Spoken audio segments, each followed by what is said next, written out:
Welcome to the Wiser Roundtable, where we believe the best financial advice should always be conflict-free.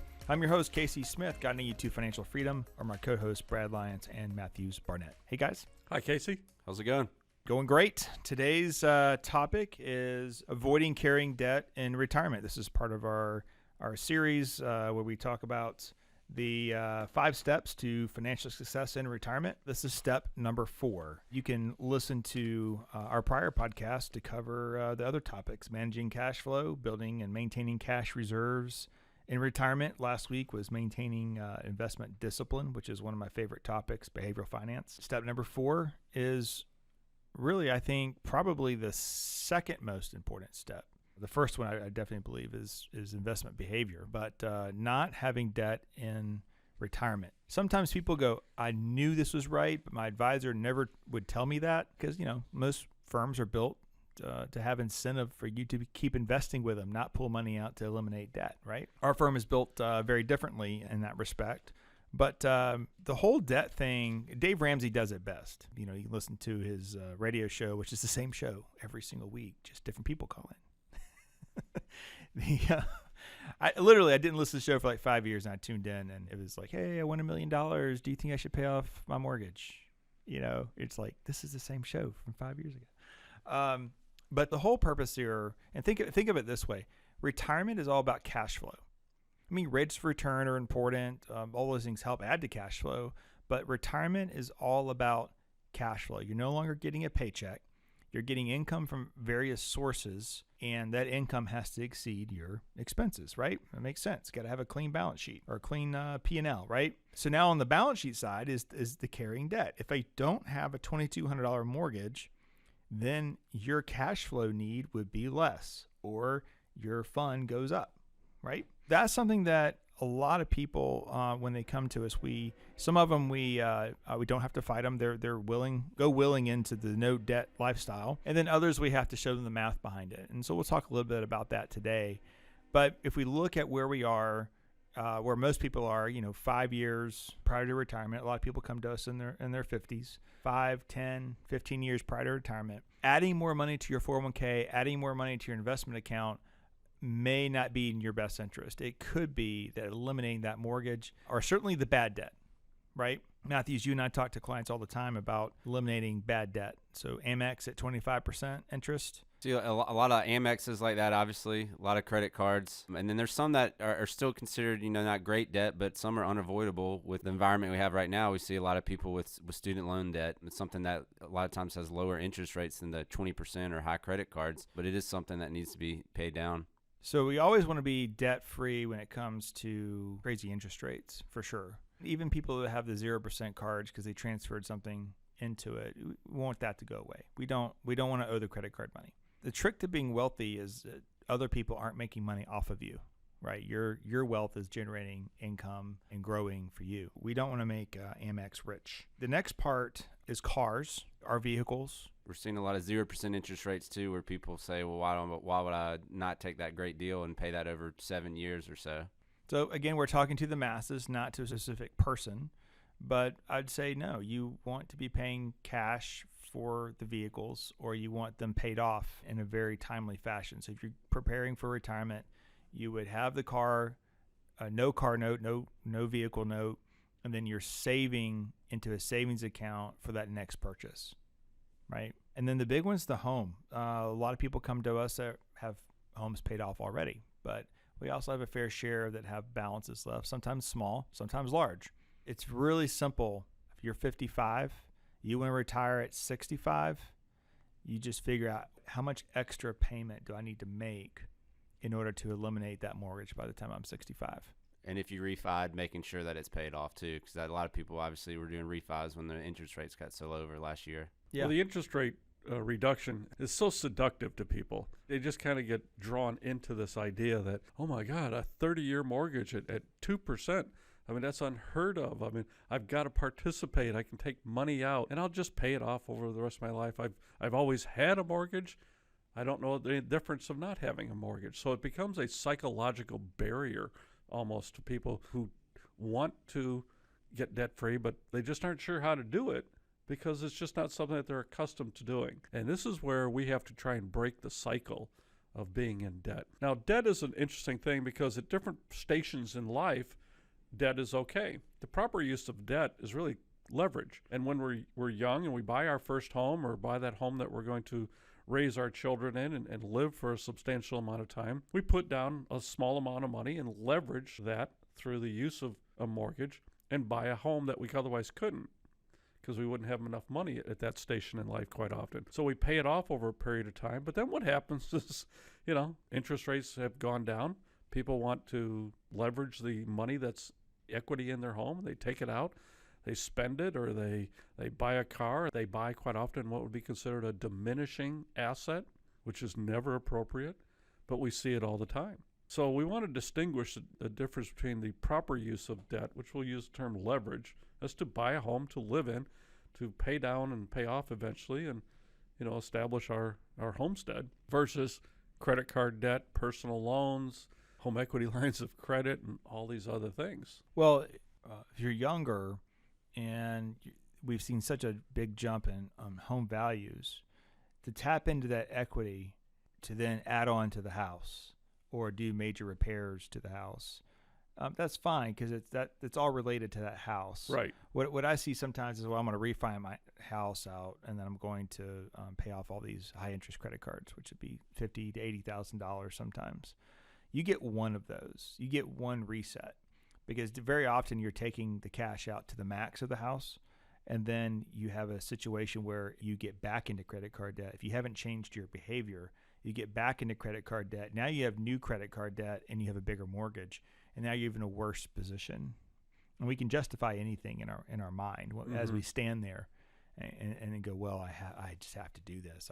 I have to have that bathroom remodeled, or I have to have this kitchen. I can't live in this kitchen anymore. And kitchen's probably just fine compared to other places, right? If you're younger, you can do that. I think I would say, this is taking a little different twist than our outline here, but if I had to talk to my younger self and say do this differently, I would say don't buy anything that you couldn't do a 15-year mortgage on. Because if you look at the interest rates over a 30-year time span, that is a ton of interest. When you go 5 years into your mortgage, you really haven't made any headway.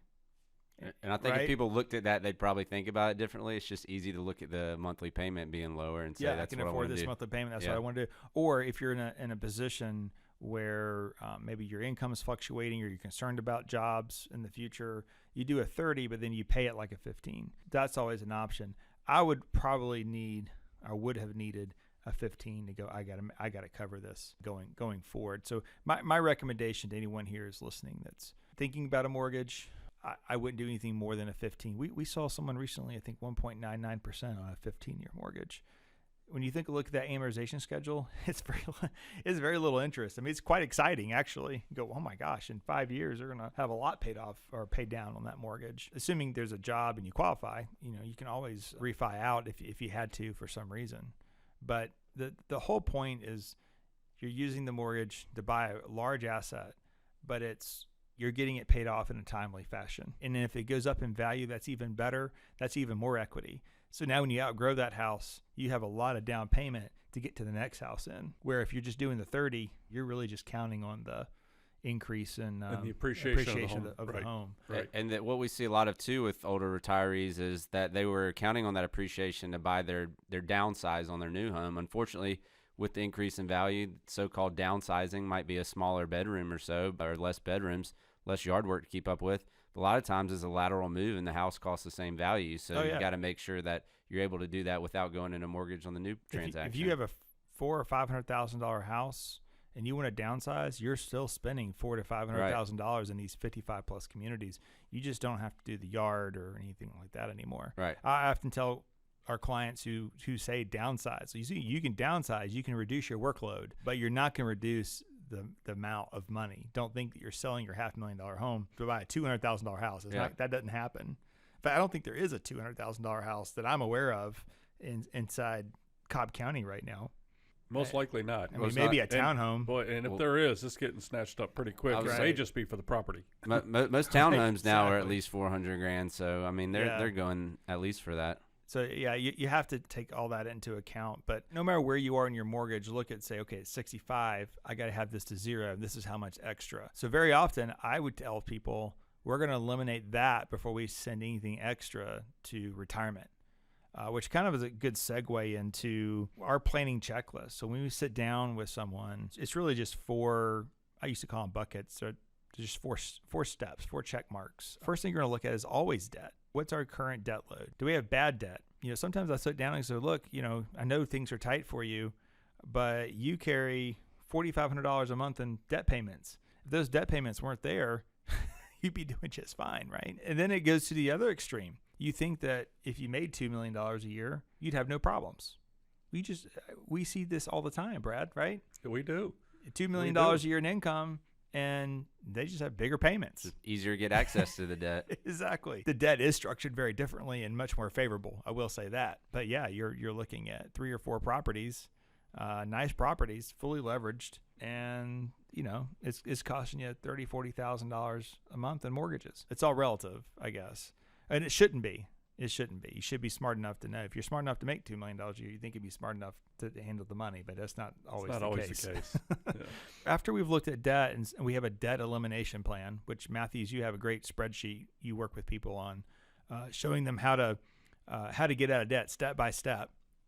After we do the debt elimination worksheet, we look at emergency reserves. So we never want to get into debt again. And we don't have to sell our portfolio because of a job loss or a major catastrophe of some sort, right? So we always make sure the emergency reserve matches the family. And then after that, that's when we start getting into retirement savings and say, how much is my portfolio currently worth? What do I need in my future when I'm no longer employed? And we start calculating, okay, this is how much you should be putting away. If you've checked those first 3, then we get to have fun. The next step is the opportunity fund. And I call the opportunity fund, it's usually invested a little bit differently than all your basic retirement accounts. And that's because you might need it. It might be for the lake house. It might be for a beach house. It might be for an airplane. It might be for whatever it is that you want to do. It could be a trip. So we're not taking as much risk when we're a younger person. Yeah, it's not as long term. It might not be 10, 20 years. It could That's be right. A little shorter time frame. But it all starts with this one step: avoid carrying debt. And I can't harp on this enough. When you're carrying lots of debt, you're a slave to that debt. You might have to forego a job opportunity that you've always wanted because you can't take a reduction in pay. Studies are showing this, especially students who are getting out of school with large amounts of debt. They may be employed and they may be supporting themselves and carrying the debt load. But the point that you're making is shown in studies where they are unable to go off into an opportunity that they're betting on the future, that cash flows and salaries might be higher in the future than should they stay at their current job. So they may be taking a lateral move or even a step back, but there's greater opportunities in the future. Say they're going to start a company or they can go with a company that's a brand new company with new products and new services, but they can't carry the debt load. And so this is where it's inhibiting younger people from trying new things in their career. We have a client now doing exactly that. He's home. He's in the IT industry, debt-free, including his home. And he did all that, took all his stock options he got from big company, and it applied it to eliminating the home mortgage. And now he's following his dream, doing it his way, as opposed to, I don't know if I can take the risk. I got to make X amount to cover my That's right. cover my Ferrari and cover my extravagant trips and all these things we kind of grow into as we make more money. Well, some of it's unavoidable, like Brad said. There's a lot of people with student loan debt that some could have been avoided, some not. But once you're in it, it's the way of trying to learn how the best way to pay it down. That's an important thing you just said there. Once you walk in our doors, and it should be this way for any firm, it doesn't matter how you got here. We don't care. We don't care how you got here. The point is, this is where you are. And now it's time to start. Make a plan to move forward. Yeah. Let's make a plan. Let's get out of it and go forward. You could have had medical bills that contributed to it. You could have had bad decision making. We've all made bad decisions. Sure we have. Yeah. You know, all of us were it's just between 20 and 30 at one point. In finance, you can actually quantify it. Yeah, that's right. But the word plan is really extremely important here. There are ways to plan to get out of debt. When we're in debt, and we've all been in debt, sometimes it's just kind of all-consuming. and you wonder, how in the world am I ever going to get out of this debt? You just see those payments looking out over month after month after month after month, but there is a way to plan for getting out of it. And this is where, seeking out a professional financial advisor can help. Because they're here, like you said, Matthews has this great planning, spreadsheet and ways to look at the debt, categorize it, look at the payments, determine the amounts, and which ones to attack first with the most amount of money to get out of debt the soonest. Yeah, so the easiest way to look at this is you'd want to write down, like Brad said, you want to write down what the balance of those amounts are, what the monthly payments are, and what the rate is. And there's two different ways to look at this. There's one way that's called the snowball approach, and that would be where you're paying off the smallest balances first and then moving on to the larger balances. The whole purpose, a lot of that is behavioral and psychology. It says that, just getting the small wins, that kind of helps you get a good feeling about that and continue to down that path. So that would be one way that we look at it with the snowball approach. The other way is called the avalanche, and that would be with the highest interest rate spurts. Sometimes we're not really using this. You might see that when you have a couple 25% Amex cards or something like that, where the minimum payments might just be crippling to keep up with.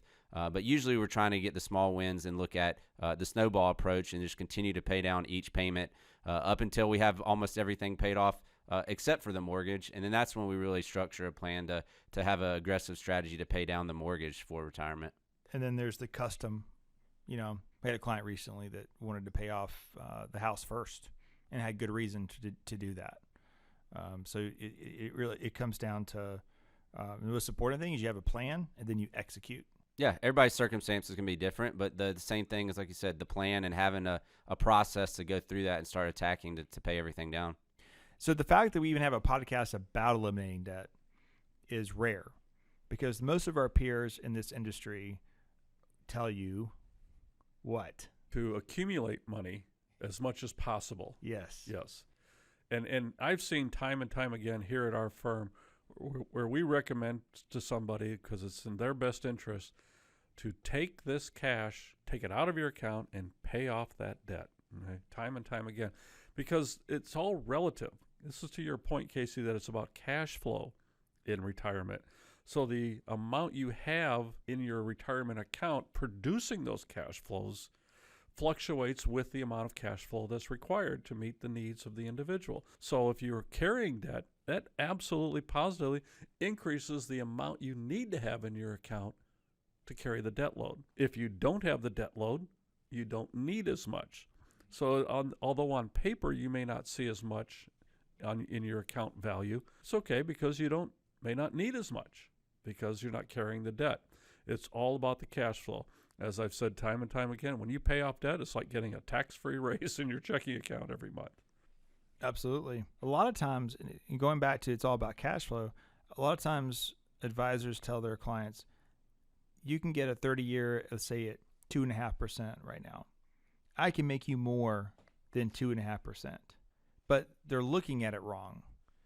Because yes, you could, and over compound over time, you should be ahead. But if you're looking at a $300,000 mortgage at let's say a 2.5% interest rate, I don't know what the taxes are. That all varies, but you're looking at probably a monthly payment of something around $1,300 a month, right? So if you do $1,300 a month, you invest that money, and let's say, I don't know, let's use one of our planning assumptions. So let's say it's a 6% rate. That's $1,500 a month that maybe you could pull out, but not every single month it's going to be able to do that, right? It's apples and oranges in that conversation. It's all about cash flow. Right. So if you don't have, again, you still have to pay your taxes, you still have to pay your insurance. So I'm not even looking at that right now. But if you just look at the $1,300 a month that you don't have to pay, that's less that your portfolio has to generate. That's correct. Does that make sense? Right. Because what's going to happen in a COVID sell-off is that you're going to have to withdraw money from a portfolio that's down in value, where all the securities have less value, so you're going to have to sell more of them in order to meet that payment. Then when, not if, but when the market rebounds and returns back to valuation, you have fewer shares in your account. to do that. So you're constantly swimming upstream at that point. Now, we know that the market's up more than it's down. We know that over time. But it's the things that we do in the extremes. So it's when the market's way down and we start tinkering with our investments because we're tired of seeing money going down. That's one way to lose money. But also, if you have to pull money out in order to service your debt, that's the same thing as selling low, right? I mean, last year was a great example of that. We were getting plenty of calls from clients thanking you for having a decision to pay off the home and that they weren't having a mortgage when the market was down 30%. On the flip side of that, it ended up doing great for the year and everything's hindsight. Could have been in a good position to have invested, but it's just mentally in the long term, just not having those payments and psychologically just feeling better knowing you don't have to pay somebody else is what it's about. But the math currently adds up. You can make more money, theoretically, by keeping the money invested. So it's not a wrong assumption to do that. I just think you wouldn't reverse it. You wouldn't borrow money on your home to go invest. It's the same. It's the same thing. It's just reversed. To your point earlier is that the mortgage payment is a known payment. It's a fixed amount relative to the amount that you may earn on the investments on that balance is a variable rate. So trying to match a variable rate return to a fixed rate expense is a losing proposition. Now in pension world, they have something called liability driven investing, where they are matching the assets to the liabilities, but these are futuristic events that occur over 50 or 100 years. They use almost an infinite time frame for this, and they have enough resources in the fund to match guaranteed assets to guaranteed known liabilities in the future. In most people's IRAs, there's not enough money to match a guaranteed future liability offset by an asset in the account that will grow enough, especially in today's interest rate environment, to meet that liability in the future.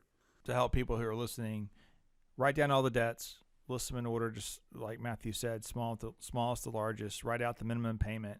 Whole idea is when you get one paid off, you simply take that minimum payment, apply it to the next minimum payment, so it keeps building. Dave Ramsey has some great calculators and resources on his website. I believe there is a snowball debt calculator, but the mortgage calculator, I use it with clients all the time. Simply type in the current balance, your interest rate, your payment, just your principal and interest payment. Don't include your escrow if you have escrow, and then you simply say, I can send an extra $1,000 a month, and then it'll calculate and tells you your interest savings. And they're significant, and that doesn't mean because you no longer have $1,000 payment, you go live on another $1,000 and go spend it. That is assuming that you continue those practices of using that $1,000 or so and pay that to the next payment, and just continue down that route. You can celebrate the small wins by maybe buying something for yourself or going out to eat, but you still need to continue down that practice of aggressively paying off each debt.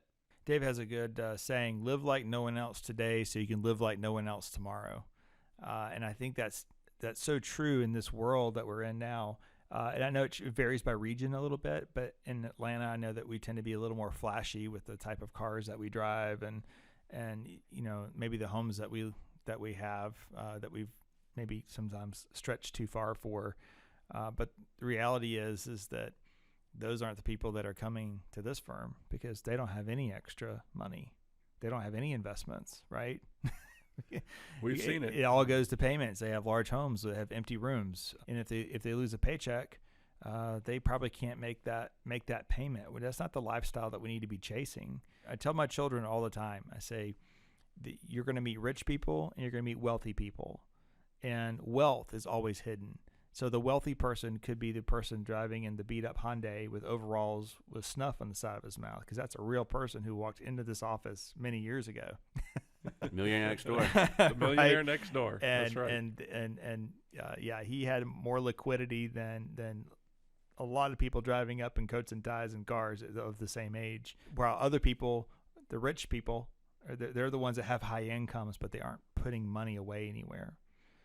So we want to live and like certainly not at wealthy. a rate fast enough to support that same lifestyle later on. No, absolutely Their balances may be larger than some of them we've seen, but it's not going to support anywhere near the lifestyle yet the absolute value of what they have, they think is a lot. I got a call from a business owner recently, and I kind of was asking him about, where do you thinking about retirement? He says, yeah. So what kind of lifestyle are you looking for? what are you looking to do? And he says, oh, I've done all the fancy stuff. He goes, it's all overrated. He goes, I'm pretty simple now. I got that out of my system. And for the first time in my life, I kind of felt like, oh, I sort of understand it. A lot of things that you do, you look back on it as like, yeah, it wasn't that big a deal. I thought I had to have it, but it didn't really matter. Yeah. So yeah, it's important. And then I think it's even more important to realize where you are, to be able to look at your situation. And the reason why so many people can't get out of it, they want to change their life and get out from those payments. They can't do it because they're emotionally involved or their pride gets in the way to where, man, if I sell this, what are my friends going to say? Who they are is in their possessions. And you have to back out of that. Same for jobs. Sometimes people do the same thing, especially men.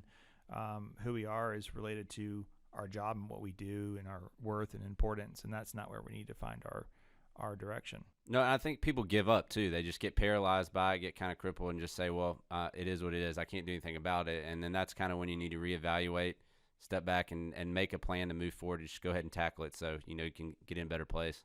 All right. Well, at this point, we've beat a dead horse, I'm afraid. The bottom line is debt's a bad thing. Don't carry debt. And if you need help, we're here to help you get out of debt. It's not something that's our primary job function by any means. But certainly as you're approaching retirement, there should be a debt elimination plan. And if you're in your 20s and you happen to be hearing this, if you stay away from it, then that's how you build true wealth for the future. It's not cheap loans. That's just more payments, right? Cheap loans just create more payments. All right. Anything else to add, guys? All right, everybody. Let's live debt free. Step number 4 is complete. On to step 5 for next week. Talk to you guys soon. Enjoyed it. Thank you. Thanks for listening to the Wiser Roundtable Podcast. We hope you enjoyed it. Make sure to subscribe wherever you're listening. That way you don't miss out on new episodes. Head to wiserinvestor.com and reach out if you have any questions. We would love to hear from you. Today's episode was produced and edited by Lilton Moore.